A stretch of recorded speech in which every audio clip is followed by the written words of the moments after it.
본 방송에서 제공하는 투자 정보는 투자 판단에 대한 조언입니다.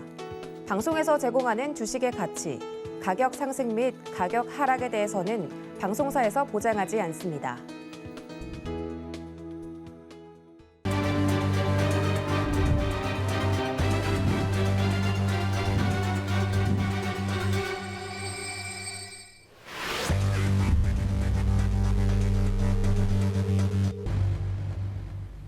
시청자 여러분 안녕하십니까? 성견 선생입니다. 자, 편안한 밤 보내고 계신지요? 오늘은 해외 선물 관련해서 두 번째 실전 교육 시간을 마련을 했습니다. 해외 선물 진입 장벽을 낮춰드리기 위해서 제가 굉장히 많이 노력을 해서 준비를 한 시간입니다.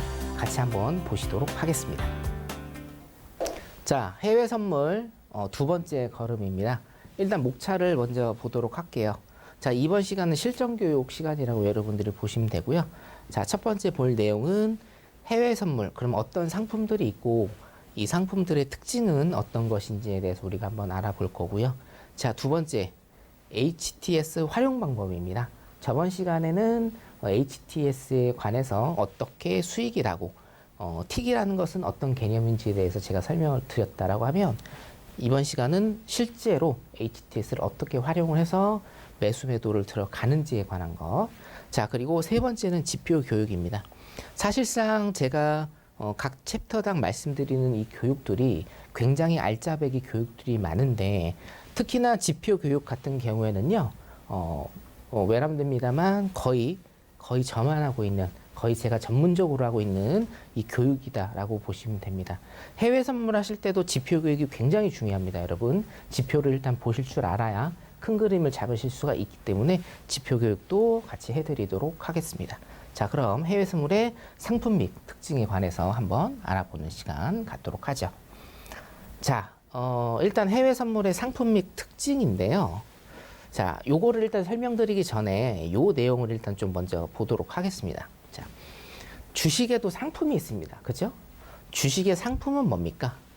각각의 기업이죠? 기업. 삼성전자, SK하이닉스, LG, SK두산 등등. 여러분들 주식하실 때 이 기업에 투자를 하시죠. 그렇죠? 자, 그렇기 때문에 주식의 상품이라는 것은 뭡니까? 각 기업입니다. 각각의 기업. 각각의 기업에 여러분들이 투자를 하시는 겁니다. 해외 선물도요, 똑같습니다. 동일합니다. 단, 그 주체가 기업은 아니라는 거죠. 그럼 어떤 것들이 있나 살펴보도록 하겠습니다. 자, 해외 선물 상품은요, 많은데 여러분들 코스피, 코스닥이 2,000개가 있지 않습니까? 그거보다 훨씬 적습니다. 자, 그런데 여러분들이 지금 제가 설명드리는 것도 생소하실 분 굉장히 쉽다. 주식하고 비교해 보시면 됩니다. 주식은 상품이 뭐예요? 기업. 해외 선물의 상품은 이런 겁니다. 예를 들면 여기 보시면 통화, 지수, 금리, 에너지, 금속, 농산물 등등등등이 있습니다. 무슨 얘기냐? 자, 통화 볼까요? 달러입니다, 달러. 자, 달러도 굉장히 많은 달러가 있어요, 여러분. 여러분들이 대표적인 긴축 통화가 뭐죠? US 달러입니다, US 달러. 미국에서 쓰는 달러가 기축 통화. 자, 미국 달러가 오를 것인지 내릴 것인지 예측을 해서 투자를 하는 게 달러에 대한 선물입니다, 여러분. 이해되시죠? 예, 쉽습니다. 자, 여기 보시면 오스트레일리아, 호주 달러입니다. 호주 달러가 오를 것인지 내릴 것인지 판단하는 것. 브리티시 파운드입니다. 영국은 지금 유로화를 안 쓰고 파운드를 쓰고 있죠, 아직도. 예. 캐나디안 달러입니다. 캐나다도 달러를 쓰는데 캐나디안 달러라고 있습니다. 자, 캐나다 달러가 오를지 내릴지 예측하는 것. 자, 유로 있고요. 유로. 일본 옌이 있습니다. 브라질은 레알을 쓰죠. 멕시코는 페소를 쓰네요. 그죠? 자, 여기 뉴질랜드 달러가 있습니다. 뉴질랜드도 뭐를 씁니까? 달러를 씁니다. 쭉 이렇게 있죠. 자, 통화, 각국의 통화가 내릴 것인지 오를 것인지에 대해서 투자를 하는 게 뭡니까? 해외 선물 상품의 통화 투자입니다. 통화. 기업하고 똑같아요, 여러분. 아까도 말씀드렸지만 기업에 투자하시는 거잖아요. 선물은 뭐예요? 선물은 이런 통화에 투자를 하시는 겁니다. 오를지 내릴지에 대해서. 자, 오른쪽 다시 한번 볼까요? 지수 상품이 있습니다. 지수. 자, 여기 보시면 미국의 대표 상품 S&P 500. S&P 500 지수가 내릴 것인지 오를 것인지에 대해서 투자하는 거. 나스닥, 다우존스 지수 있죠. 예. 그리고 나스닥 100도 있고요. 100개만 추출해낸 겁니다. 자, 이런 것들이 상품이다 이겁니다, 여러분. 기업만 상품이 아니에요. 이런 각국의 통화, 그리고 각국의 지수. 자, 국내 선물도 뭡니까, 여러분? 국내 선물도. 코스피 200 지수입니다. 여기에 투자를 하는 거예요, 지수에. 200 지수에. 생소할 뿐 어려운 게 아니다. 자, 다음 보겠습니다. 자, 굉장히 재밌는 것들이 많아요, 사실은. 다음 페이지 보시면 에너지입니다, 에너지. 자, 여기 보시면 크루드 오일 있죠? 크루드 오일. 자, 원유라고 그냥 표현을 하겠습니다. 원유가 지금 오를 것인지 내릴 것인지에 대해서 선물 투자를 하는 것. 그 다음에 내추럴 가스, 천연가스가 있네요. 요즘에 천연가스도 매매 많이 하시더라고요. 움직임이 좋아서. 천연가스가 향후에 오를지 내릴지에 대해서 투자하시는 것. 가솔린도 있고요. 브렌트유도 있습니다. 그렇죠? 이런 것들, 에너지류. 옆에 보실까요? 농산물 있네요, 농산물. 우유 있고요. 그렇죠? 우유 있고. 여러분들이 아실 만한 게 옥수수 있습니다. 옥수수 가격이 오를 것인지 내릴 것인지에 대해서 알아보는 것. 소이빈도 있고요. 견과류도 있습니다. 그렇죠? 소이빈. 자, 이런 것들이 뭡니까? 해외 선물 상품입니다. 자, 해외 선물은 어떤 것에 투자하냐? 이런 궁금증. 어떤 것에 투자를 하는지에 대한 궁금증. 주식은 기업에 투자를 하는데 그러면 과연 해외 선물은 어떤 거에 투자를 하는가? 해외 선물에 투자를 하는 상품은 무엇인가? 이런 것들이 있다. 여러분들 굉장히 생소하신 것들도 있죠? 특히나 우유. 우유에도 투자를 해? 옥수수에도 투자를 해? 뭐 밀에도 투자를 해? 이런 것들이 있다. 생소하지만 굉장히 좀 재밌으시죠? 처음 보시는 분들은? 자, 그래서 해외 선물은 자, 개별 상품 소개 및 특징들을 제가 일단 말씀을 좀 드릴게요.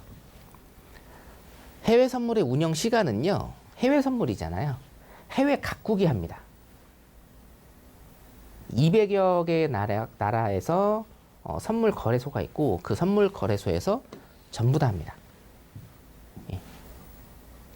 예를 들면 아프리카의 어떤 나라들, 콩고도 하고요. 제가 확인을 해봤습니다. 하루에 23시간 일단 운영을 합니다. 23시간.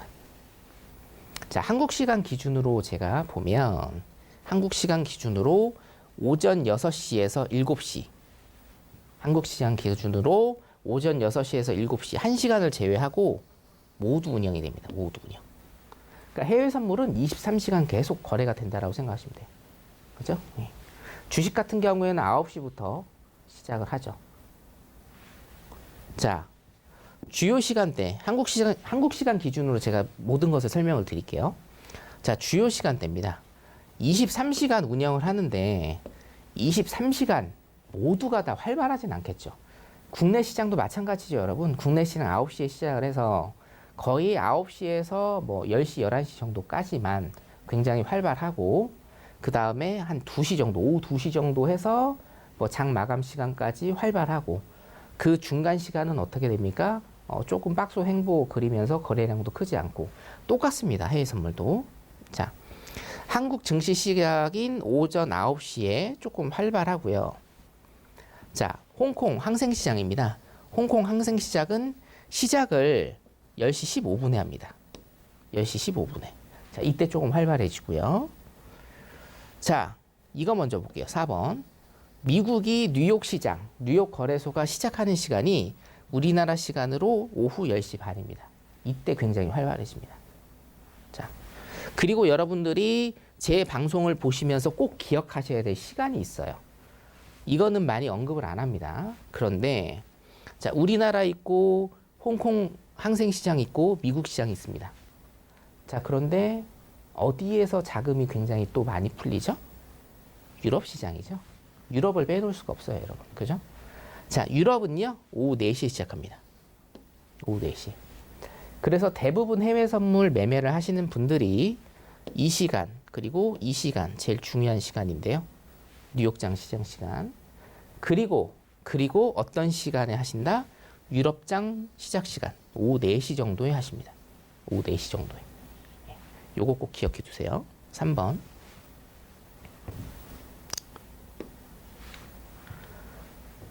자, 종목별 시간 및 특징을 제가 좀 설명을 드릴게요. 자, 홍콩 항생시장은 오전 10시 15분에 일단은 시작을 하는데 새벽까지 합니다. 야간 시장도 있어요. 새벽까지 해요. 그래서 홍콩 항생시장도 굉장히 좀 오래 하는데요. 일단은 오후 12시, 그러니까 점심시간입니다. 10시 15분에 시작을 해서 오후 12시까지 굉장히 활발한 주요 시간대다. 첨언을 조금 드리자면, 자, 항생은 이제 중국이지 않습니까? 중국 계열이잖아요. 중국의 특징이 점심시간은 무조건 쉽니다, 여러분. 점심밥을 먹어야 되기 때문에. 자, 그래서 오후 1시부터 오후 2시까지, 오후 2시까지가 휴장입니다, 여러분. 휴장. 예.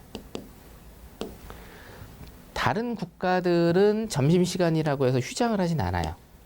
휴장을 하지 않는데, 자, 홍콩 항생 같은 경우에는 오후 1시에서 2시까지 휴장입니다. 점심시간이고요. 가장 중요한 주요 시간대는 어디다? 오전 10시 15분에서 오후 12시까지다. 자, 골드 오일 나스닥입니다. 골드 오일 나스닥. 골드 오일 나스닥 같은 경우에는 두 가지. 첫 번째는 뭡니까? 뉴욕장 시장 시간. 뉴욕장 개시 시간. 한국 시간으로 오후 10시 반. 이때 기억해 두시면 되고, 아까 오후 4시가 무슨 시간이었습니까? 여러분? 방금 전에? 유럽장 개장 시간. 그렇죠?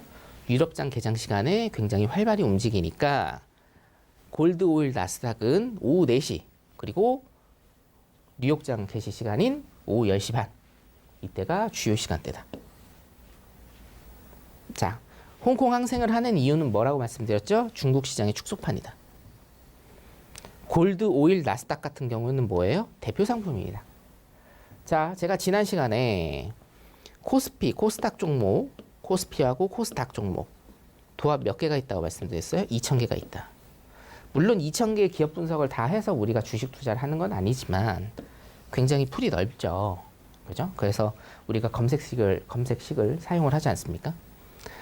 해외 선물 같은 경우에는 제가 아까 처음에 말씀드린 것처럼 통화, 지수, 농산물, 그리고 뭐 에너지, 금속 등등 여러 가지 파트로 나눠져 있지만, 여러분들 코스닥, 코스피가 2,000개의 기업이 있다라고 해서 여기에 다 투자하시는 거 아니잖아요. 해외 선물도 마찬가지입니다. 해외 선물도 마찬가지인데 딱 몇 개만 보시면 돼요. 항생, 골드 오일, 나스닥. 자, 제 기준에서는 총 4종목.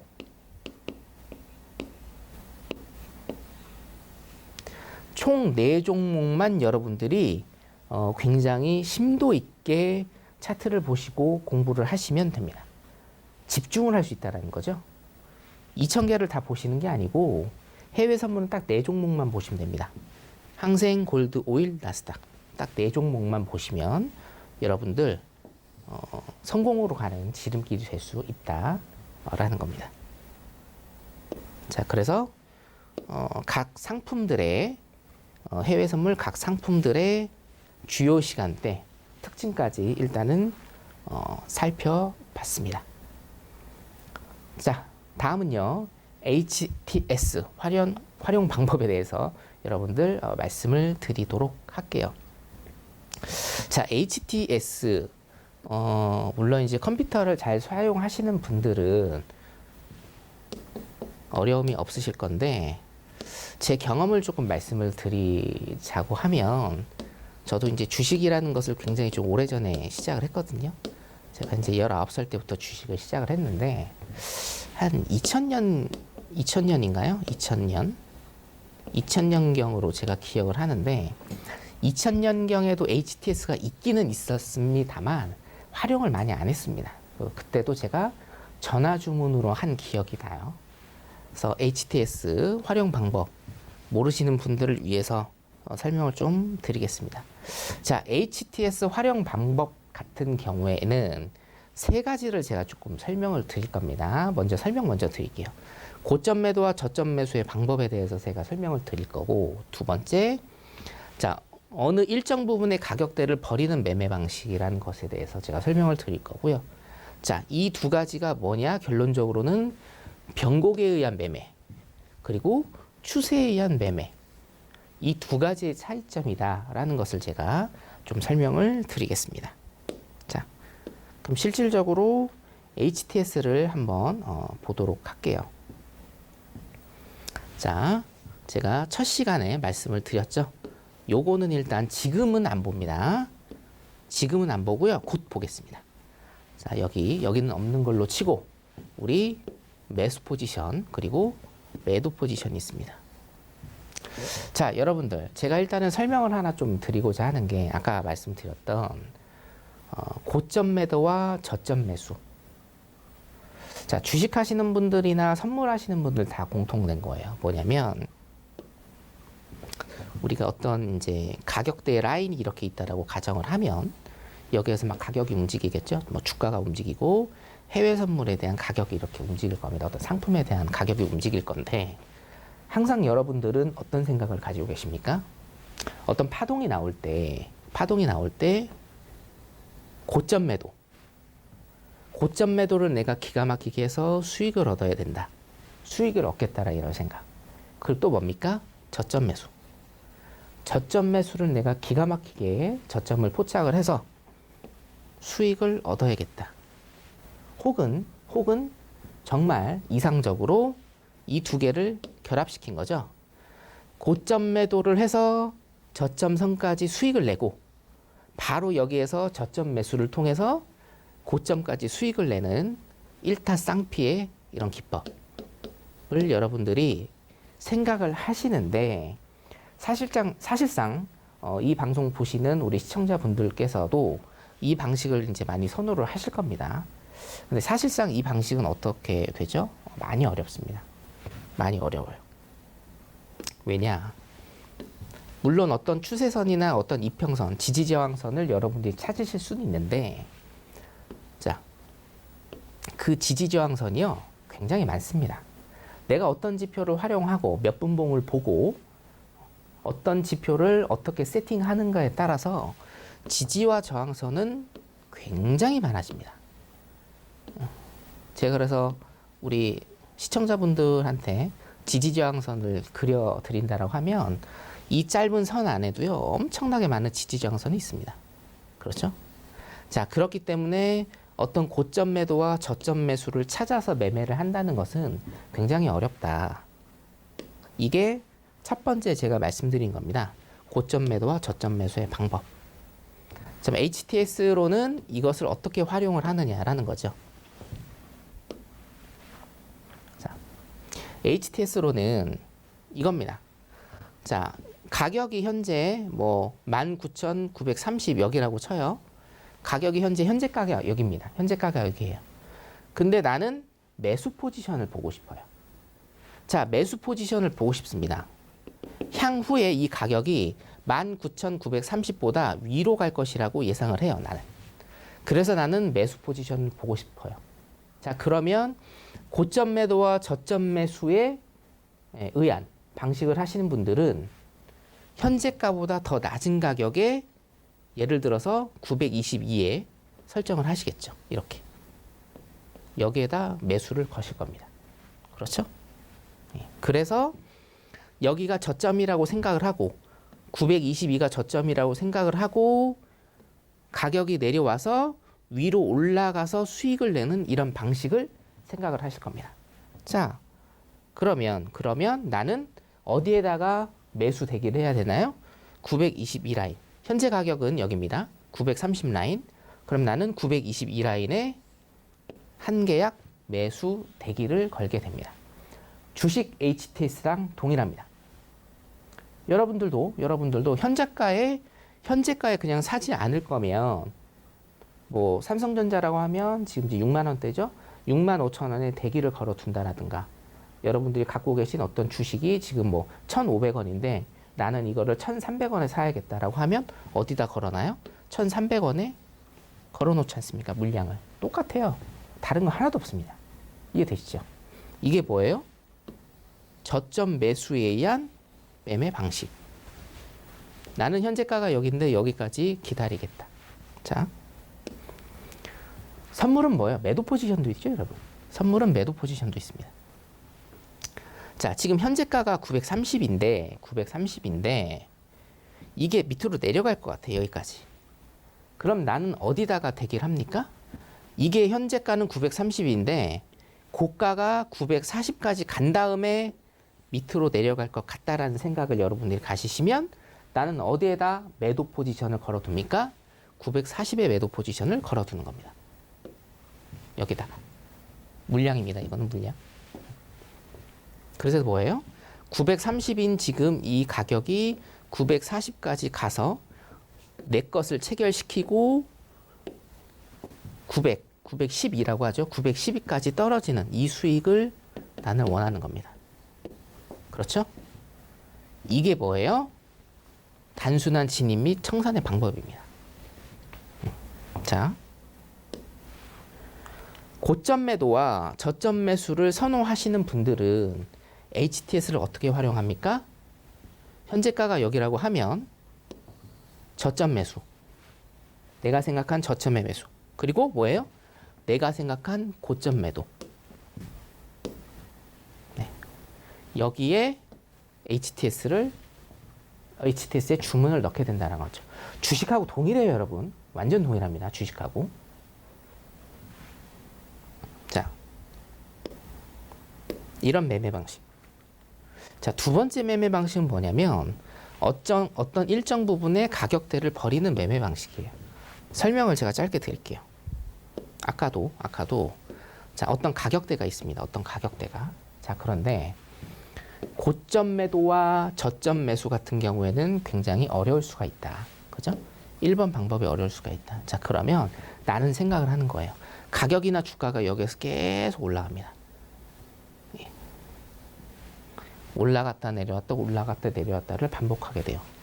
자, 그럼 나는 생각을 하는 거죠.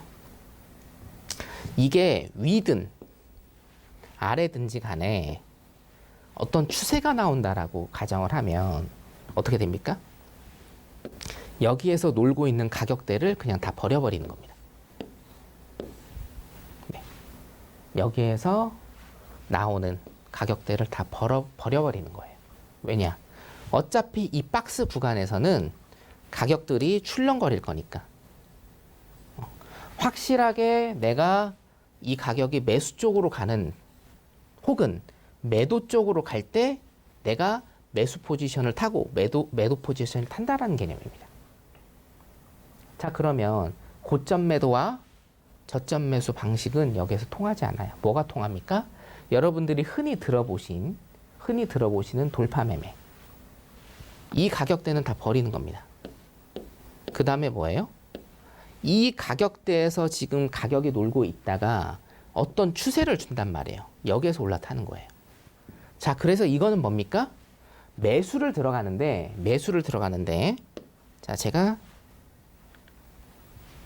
자, 현재 가격대가 930이에요. 자, 935에서 925까지 가격대가 출렁입니다. 어떤 지지 저항선에 의해서 925에서 935까지 가격대가 출렁돼요. 현재 가격은 930인데. 그럼 뭐예요? 나는 이 가격대를 다 버리는 거예요. 버리고 어디다 찍습니까? 나는 940부터 추세가 매수 추세가 나온다라고 생각을 해서 940에 뭐예요? 매수를 걸고 자, 나는 920부터 매도 추세가 나온다라는 생각이 있어서 920에 뭡니까? 매도를 거는 겁니다. 자, HTS 활용 방법을 제가 하는 이유는 뭐냐면 주식하고 90% 정도 동일합니다. 주식하고 90% 정도 동일한데 제가 이거 보지 말라고 하셨죠. 말씀드렸죠. 이거 보지 말라고. 자, 이것을 설명드리기 위해서 지금 HTS 활용 방법을 설명드리고 있는 겁니다. 자, 다음 페이지를 보면서 조금 헷갈리실 거니까 더 디테일하게 보겠습니다.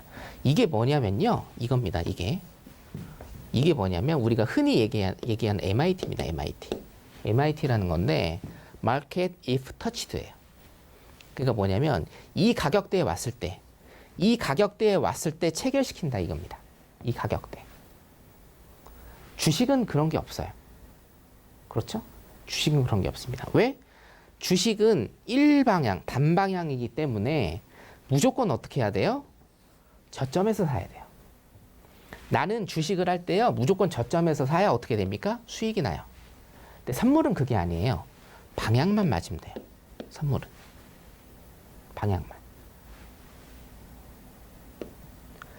자, MIT 매매가 주식하고 봤을 때 굉장히 HTS에서 큰 괴리가 있는 것이고 이게 정말 중요하다. 선물에서는. 왜냐? 선물은 방향이 맞아야 되기 때문에 다시 한번 현재가가 여기고 935에서 920까지 가격이 출렁거린다라고 했을 때 어떻게 돼요? 나는 이 가격을 다 버리는 거예요. 왜? 어차피 출렁되니까. 그러면 매도 포지션이든 매수 포지션이든 어떤 추세라는 게 나올 거 아닙니까? 그죠? 추세 나올 때 나는 올라탄다 이거예요. 올라탄다. 여기에. 이게 뭡니까? 이때 쓰는 게 MIT입니다.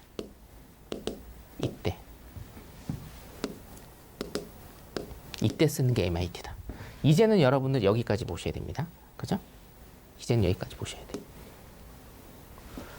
자, 그러면 여기다 걸면 안 되냐? 이런 의문이 드실 건데. 자, 보세요. 지금 현재가가 930이에요. 근데 나는 940에 매수를 들어가고 싶어서 MIT가 아니라 여기에다가 매수를 찍었다고 생각을 해보세요. 그럼 체결이 어디에 되죠, 여러분? 체결 여기에 됩니다. 현재가에 돼요. 왜? 이 기계도, 이 HTS 시스템도 자, 첫 번째 뭐죠? 첫 번째 고점 매도, 저점 매수에 세팅이 돼 있어요. 그래서 지금 가격이 930인데 이 사람이 940에 매수를 걸었네. 그럼 HTS가 어떻게 생각을 한다고요? 괜히 지금 매수 들어가는 사람 생각한다라고 해서 930 현재가에 체결이 되는 겁니다. 근데 나는 뭐예요? 여기에서 이 라인의 가격을 다 버리고 싶은데 어떻게 됩니까? 여기에 체결이 되는 거예요. 자, 이것을 방지하기 위해서 생긴 게 뭐다? MIT다. 자, 고점 매도, 저점 매수를 하는 것이 아닌 어떤 가격대를 버리는 돌파 매매를 한다라고 하면 이 가격대를 나는 버리고 싶어. 그리고 이 위에서부터 매수를 들어가고 싶어. 그러면 어디에다 찍어요? 여기에다 찍는 겁니다. 이 가격대를 버리고 지금 현재가가 여기인데 이 가격대에서 계속 놀 것 같아. 근데 나는 추세 매도를 여기에서 들어가고 싶어. 그러면 매도를 여기다 찍는 게 아니에요. 어디다 찍는다? 여기다 찍는답니다. 결론적으로는 뭡니까? 어느 가격대가 있을 때 매수를 들어가고 싶은데 지금 현재가보다 더 위에다 매수를 찍고요. 더 밑에다 매도를 찍습니다. 자, 이 설명을 처음 들어보시는 시청자분들은 매수를 들어가는데 더 불리한 가격에 찍네. 매도를 들어가는데 더 불리한 가격, 더 낮은 가격에 찍네. 이렇게 단순히 생각하실 수 있어요. 하지만 이게요, 확률이 훨씬 더 높습니다. 왜냐? 고점 매도, 저점 매수는 횡보와 박스를 탈 가능성이 굉장히 높습니다. 근데 선물은 뭡니까? 양방향이죠. 매수 쪽도 먹을 수 있고 매도 쪽도 먹을 수 있어요. 그렇기 때문에 어떤 가격 라인에서 공방을 펼치다가 공방 다 펼쳤어. 우리 물량 다 털었어. 물량 소화 다 됐어. 그런 다음에 매수 쪽이든 매도 쪽이든 갈 수 있다는 거예요. 뭐가? 추세가. 그때 올라탄다 이겁니다. 그 가격을 찍기 위해서 생겨난 게 MIT라고 생각하시면 돼요. 주식 HTS랑 다른 한 가지 더. 요 MIT. 선물 매매는요, 여러분, 굉장히 매력적입니다. 왜? 양방향이 다 있기 때문에. 지금 같은 경우에도 주식 하시는 분들은 굉장히 고생하실 거예요. 죄송한 말씀입니다만. 굉장히 힘든 나날을 보내실 수도 있어요, 지금. 왜? 올라야 되거든요, 이게. 단방향이라 올라야 되거든요. 자, 근데 여러분, 저하고 같이 하신다라고 하면, 제가 큰 그림은 소위 얘기해서 기가 막히게 잡잖아요. 작년 8월부터 9월부터 제가 시장의 큰 하락을 예상을 했습니다. 한국 시장, 미국 시장과 똑같이. 그럼 어떻게 됩니까? 계속 매도 때리시면 되는 거예요, 여러분.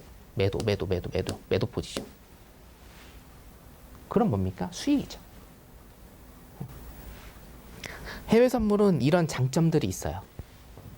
그래서 그 장점들의 하나도 예약 매매, MIT 요 부분이 주식과 다르게 있다라고 여러분들이 생각을 하시면 됩니다. MIT 매매 같은 경우에는 제가 실전 매매나 이런 것들을 여러분들한테 보여드릴 때 굉장히 많이 활용을 하고 있습니다. 활용을 하고 있어서 자, 지금 처음 들어보시는 분들 같은 경우에는 예약 매매라는 게 있구나. 예약 매매라는 게 있구나. 이 정도만 여러분들이 일단은 생각을 하시면 되고 실전 매매를 조금 해보신 분들 같은 경우에는 이렇게도 저 전문가는 활용을 하고 있구나 라고 생각을 하시면 되고요. 지금 노란 톡방 링크 나가고 있으니까 오시면 MIT 매매에 대해서 더 상세한 설명 아마 드릴 수 있을 겁니다.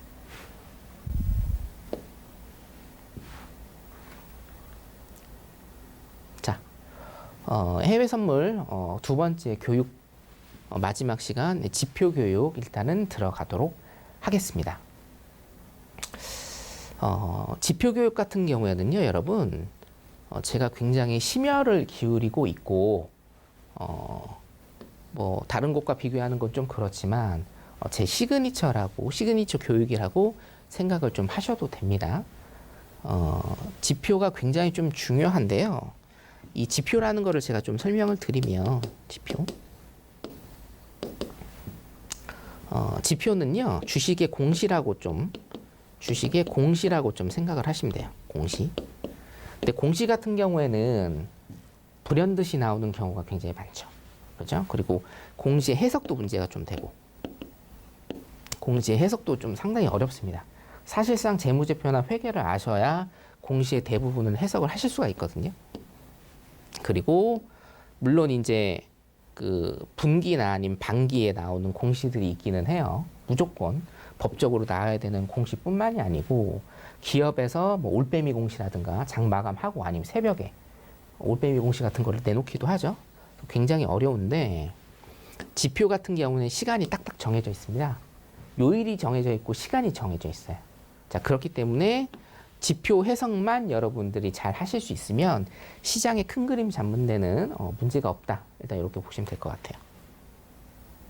자, 실제로 오늘 지표를 제가 좀 따왔습니다. 오늘 지표를 좀 따왔는데 각 나라마다 지표가 굉장히 많이 나옵니다. 하루만 해도 한 20개에서 40개 정도 일단은 지표가 나온다라고 생각을 하시면 되는데, 자, 그러면 이 지표를 다 봐야 되느냐? 절대 아닙니다. 제가 말씀드리는 지표 1개에서 2개만 하루에 보시면 돼요. 자, 해외 선물은 엄청난 장점들이 많아요, 여러분. 여러분들이 생각하지 못하셨던, 그리고 진입 장벽이 높을 거라고 생각을 하셨는데 절대로 그렇지 않습니다. 실제로 겪어보면 굉장히 매력이 많은 친구입니다. 뭐만 보시면 된다? 별 3개짜리만 일단 보시면 돼요. 자, 오늘 같은 경우에는 지금 뭡니까? 3개짜리 21시 30분이에요. 이게 요일하고 시간이 다 정해져 있어요. 그러니까 여러분들이 실제적으로 해외 선물 매매를 하시거나 공부를 해보시면 한두 달만 공부해 보시면요. 아, 오늘 무슨 지표가 있겠구나라고 추정을 하실 수가 있어요. 왜냐? 이것들이 다 고정이거든요. 고정. 고정되어 있는 지표들입니다, 여러분. 이것들이 전부 다. 자, 그래서 예를 들면 오늘은 딱 두 개만 보시면 돼요. 별 3개짜리. 뭐가 있습니까? 근원 내구재 수주라는 지표가 있고, 자, 그 다음에 뭐예요? 별 3개짜리 원유 재고 지표라는 게 있죠. 자, 그래서 항상 그 노란 톡방 들어오시면 제가 매일매일 이거를 띄워 드립니다. 어떤 지표가 있고 어떻게 보셔야 되는지 말씀을 드립니다. 자, 그러면 뭐 지표, 요일, 시간, 오케이, 좋다 이거예요. 지표의 요일과 시간은 정해져 있다라고 하니 뭐 이거는 보는 거는 문제 없다. 근데 제일 문제가 되는 거는 뭡니까, 여러분? 제일 문제가 되는 거. 이것을 어떻게 해석하느냐. 이게 과연 무엇이냐? 어떻게 해석해야 되느냐? 나는 이게 너무 어렵다. 제가 지금 10분 동안 말씀을 드릴 건데요. 이 10분이 지나면 여러분들 지표에 대해서 모르는 게 하나도 없으실 겁니다. 왜냐? 저는 이 지표 교육을 약 7년 동안 수천 명한테 해왔고요. 그분들의 99.9%가 다 이해를 하고 나가셨기 때문입니다. 시작합니다. 자, 원유재고라는 지표가 있어요. 이거 먼저 볼게요. 원유재고. 원유재고. 재고입니다. 재고. 원유는 뭐예요? 원유? 오일이라고 생각하시면 되고요. 재고가 뭡니까? 자, 재고가 많으면 여러분 어떻게 돼요? 재고가 많으면 우리가 수요 공급 이론에서 그냥 보면 됩니다. 수요 공급 이론에서. 자, 재고가 많다라는 건 뭐예요? 공급이 많다라는 거죠. 공급이 많으면 가격이 어떻게 됩니까, 여러분? 가격이 다운되죠? 재고가 많아요. 공급이 많은 거예요. 그럼 뭐예요? 가격 다운되죠. 창고에 정장이 굉장히 많이 쌓여있어요. 안 팔려서. 그럼 정장 어떻게 해야 돼요? 키로로 팔아야 되죠. 그죠? 예, 키로로. 똑같습니다. 가격이 완전 다운됩니다. 자, 원유 재고가 많다라고, 원유 재고가 많다라고 발표가 나면 어떻게 돼요? 원유 가격은 어떻게 됩니까? 다운되는 겁니다. 원유 재고가 높아졌다라고 하면 가격 다운. 원유 재고가 낮아졌다라고 하면 공급이 줄어든 거니까 가격은 어떻게 됩니까? 올라가죠. 끝. 이해되시죠? 수요 공급 이론에 의해서 보시면 돼요, 여러분. 예. 원유 재고는요, 수요 공급 이론에 의해서 그냥 보시면 됩니다. 재고가 많이 쌓였느냐, 재고가 줄어들었느냐. 공급이 많아졌느냐, 공급이 많아져서 가격이 다운되느냐. 공급이 줄어들어서 가격이 올라가느냐. 이것만 보시면 돼요. 원유 재고 끝이죠. 아, 나는 도통 이해가 안 간다. 노란톡 들어오세요. 제가 그분만 붙잡고 1시간 동안 설명드릴게요. 무조건 이해되게. 자, 여기 볼까요? 오늘 거를 제가 좀 가져왔습니다. 자, 근원 내구재 수지입니다. 근원 내구재 수주. 근원 내구재 수주인데요. 수주. 자, 근원은 그냥 빼도 됩니다. 이게 코어거든요. 근원이 된 코어입니다. 핵심인데 요거 그냥 빼겠습니다. 자, 내구재라는 건 뭡니까, 여러분? 내구재. 내구성이 좋다라는 그런 표현을 많이 하잖아요. 내구재라는 건 뭡니까, 여러분?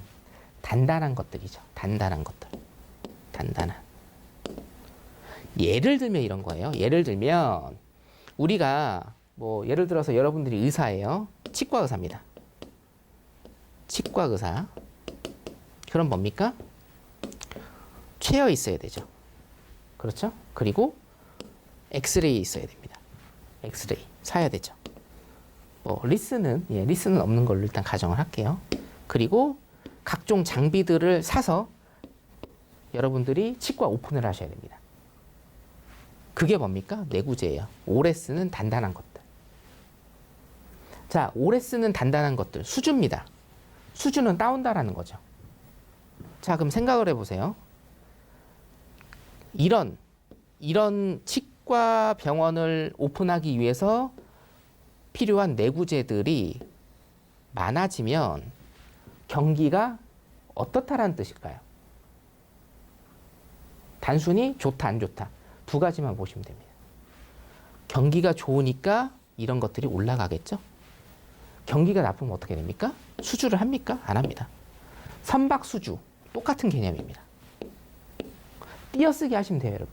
자, 그러면 내구재 수주가 올랐다라는 건 뭐예요? 경기가 좋아질 거다. 나스닥 선물을 예로 들면, 자, 내구재 수주가 올랐습니다. 그러면 경기가 좋아질 거라는 기대감. 그럼 나스닥은 오릅니까, 내립니까? 오른다. 나스닥 오르니까 디커플링 되는, 향후에 말씀을 드릴 건데, 디커플링 되는 골드는 어떻게 돼요? 낮아진다. 골드가 디커플링 된다라는 개념은 여러분 제가 바로 뒤에 설명드릴 테니까 이거는 이해를 안 하셔도 됩니다. 아셨죠? 자, 근원 내구재 수주가 오르면 이런 것들이 경기가 좋아질 거로 예상을 한다. 경기가 좋아질 것 같다. 나스닥 오른다. 끝. 이해되시죠? 안 되시면 들어오세요. 이해가 다 되셔서 안 들어오실 수도 있을 것 같은데. 자, 지표 계속 보겠습니다. 여러분들 제가 골드 3대 지표라고 했는데요. 굉장히 변동폭이 큰 지표거든요. 자, 일단 실업률, GDP, 비농입니다. 비농인데, 자, 짧게 보겠습니다. 실업률은 뭡니까? 실업률이 높으면 안 좋죠.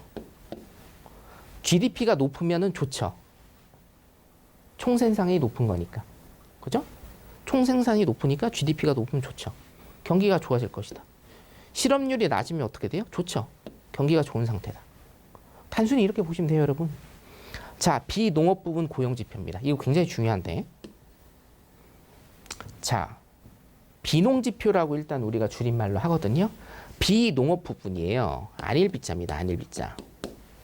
뭡니까? 농업 부분이 아닌 부분. 근데 요즘에는 여러분 보세요. 농업 부분이 아닌 부분이 거의 답니다. 농업에 종사하는 인구가 그렇게 많지 않잖아요. 자, 그렇기 때문에 거의 대부분의 파트에 고용이 어떻게 되는지를 나타내준 지표다. 자, 그러면 비농지표가 좋으면 어떻게 돼요? 비농지표가 좋게 나왔어요. 그럼 뭡니까? 거의 대부분의 산업들이 고용이 좋다. 그럼 뭐예요? 경기가 오르겠죠. 그럼 나스닥 어떻게 돼요? 오르죠. 골드 어떻게 돼요? 빠지죠. 비농지표가 안 좋게 나왔다. 안 좋아요. 비농지표가 발표가 된 게. 그럼 어떻게 돼요? 아, 경기가 안 좋겠구나. 왜요? 고용이 안 좋으니까. 그럼 뭡니까? 나스닥 빠지겠죠. 안전자산인 골드는 어떻게 돼요? 오르겠죠. 끝. 모르실 수가 없습니다. 이거. 설명만 들으시면 돼요. 여러분들 왜 99.9%의 시청자분들이 이거를 제가 설명드릴 때 이해하고 나가시는지 이해가 되시죠? 자, 좀 더 디테일하게 몇 개 더 볼까요? 오늘 한 큐에 다 마스터하겠습니다. 자, 이거 먼저 볼게요. 달러와 골드, 안전자산의 디커플링인데 이게 무슨 얘기냐면, 자, 경기가 좋아질 거다라고 하면 일단은 뭡니까? 달러가 강세를 나타냅니다. 달러 인덱스거든요. 달러가 강세를 나타낸다. 좋아지니까. 자, 그러면 뭐예요? 골드는 뭡니까? 안전자산이죠. 골드는 안전자산이잖아요. 금이. 그렇기 때문에 어떻게 돼요? 안전자산은 경기가 안 좋아질 거라고 사람들이 예상을 하면 골드를 사죠. 금을. 그리고 경기가 좋아질 거라고 생각을 하면 어디에 투자를 해요? 골드에 투자합니까? 아니죠. 위험자산. 주식이나 코인. 여기에 투자를 합니다. 자, 그렇기 때문에 달러하고 골드는요. 일단은 디커플링. 커플링은 같이 가는 거고 D가 붙지 않아요. 디커플링은 반대로 가는 겁니다. 자, 그래서 뭐예요?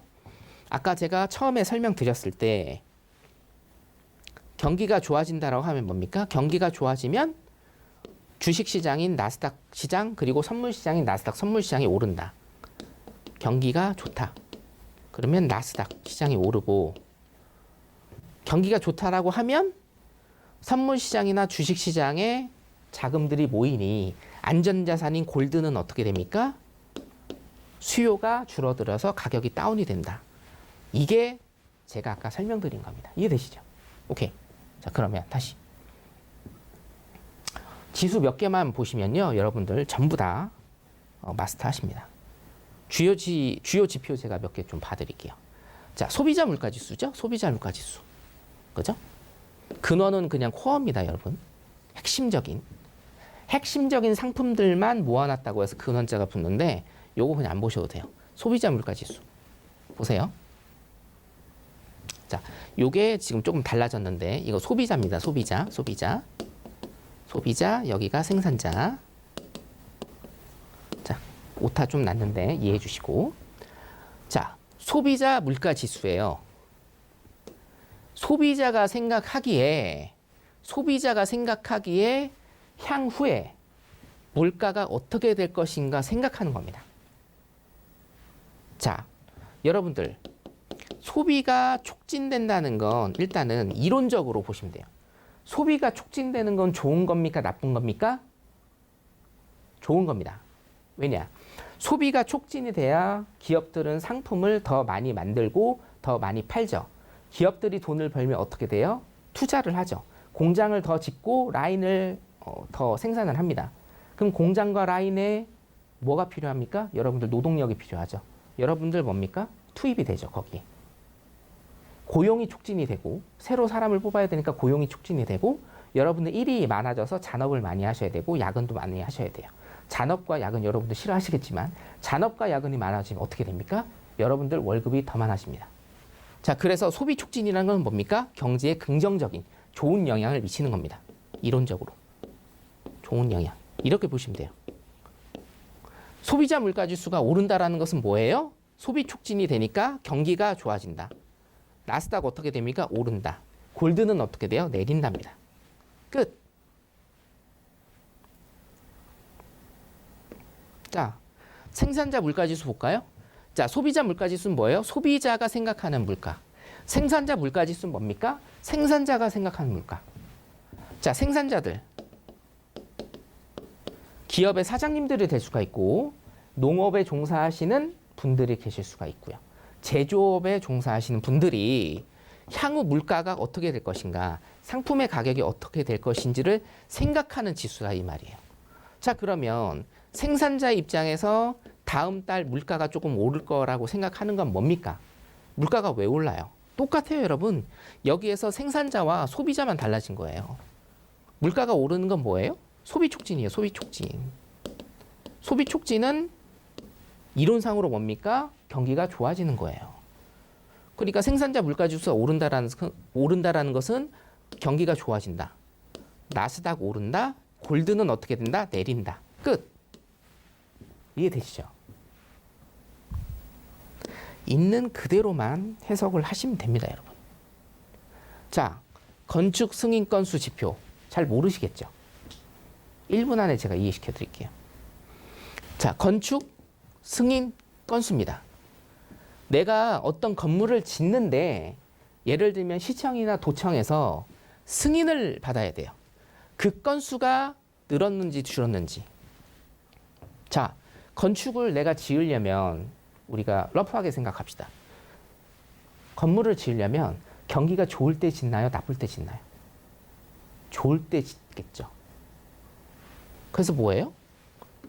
건축 승인 건수가 높아지면 경기가 좋은 겁니다. 그럼 나스닥 오르겠죠? 골드 하락. 말로 표현해 볼까요? 정부에서 신규 건물의 건축에 대한 승인을 얼마나 내어주었는가. 많이 내주면 뭐예요? 경기가 좋다는 뜻. 왜? 건물을 자기 돈 들여서 지으려는 사람들이 많잖아요. 경기가 좋으니까 많이 짓겠죠. 경기가 침체고 금융위기가 왔는데 건물 짓습니까, 여러분? 제조업 구매자 관리 지수 볼까요? 자, 제조업에서 일하시는 분들 중에 실제로 구매자분들, 그러니까 뭡니까? 구매 담당자예요. 회사의 뭐 임원이라든가 공장장이라든가 어떤 수주를 자기가 오더를 넣을 수 있는 그런 관리직에 계신 분들이 생각하는 실제 수요입니다. 실제 수요. 여러분들이 어떤 공장에 어떤 기업의 구매 담당자예요. 구매 책임자입니다. 근데 어떤 상품이 필요해요. 어떤 원재료가 필요합니다. 자, 그러면 경기가 좋을 때 구매를 많이 하겠습니까? 경기가 나쁠 때 구매를 많이 하겠습니까? 경기가 좋을 때 구매를 많이 하죠. 그래서 뭐예요? 제조업 구매자 관리 지수가 높으면 경기가 좋을 것이라는 예상. 나스닥 상승, 골드 하락. 끝. 마지막. 신규 실업수당 청구 건수 굉장히 중요해졌죠, 요즘에. 자, 신규 실업수당 청구 건수입니다. 자, 실업수당 뭡니까, 여러분? 여러분들 직장 그만두셨을 때 청구하는 거죠. 실업수당 청구하죠. 자, 근데 신규예요. 신규로 실업수당을 청구하는 사람들이 많으면 뭡니까? 실업자가 많다는 얘기죠. 그럼 뭐예요? 경기가 안 좋구나. 나스닥 하락하는구나. 나스닥이 하락하니까 골드는 상대적으로 오르겠구나. 신규 실업수당 청구 건수가 낮아지면 뭐예요? 아, 실업자들이 줄어들었구나. 경기가 괜찮아지고 있구나. 나스닥이 오르겠구나. 골드는 내리겠구나. 끝. 자, 여러분들 지표 교육 같은 경우에는 제가 말씀드렸다시피 제 시그니처 교육이고요. 자, 이게 혹시 부족하시거나 이게 혹시 이해가 안 되시는 분들은 지금 바로 노란톡 들어오시기 바랍니다. 제가 한 번 더 설명드리고 여러분들 뇌리에 박힐 수 있게끔 그렇게 가이드 해드리겠습니다. 자, 오늘은 해외 선물 실전 교육 두 번째 시간으로요. 우리 실전 HTS와 지표 교육 등등 일단은 봤습니다. 자, 어떠셨습니까? 좀 내용은 조금 어려울 수 있겠으나 제가 설명을 최대한 나름대로 쉽게 풀어서 해드렸습니다. 해외 선물 진입 장벽 절대로 높지 않습니다. 해외 선물 공부하시면 여러분들 큰 그림 잡으시는데 아주 큰 도움 되실 겁니다. 성투하시기 바랍니다. 저는 다음 시간에 뵙도록 하겠습니다. 감사합니다.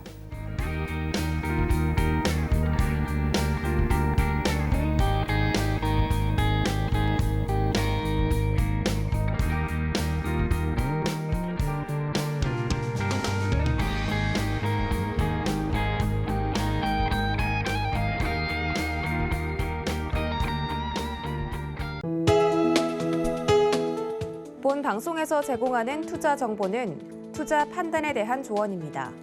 방송에서 제공하는 주식의 가치, 가격 상승 및 가격 하락에 대해서는 방송사에서 보장하지 않습니다.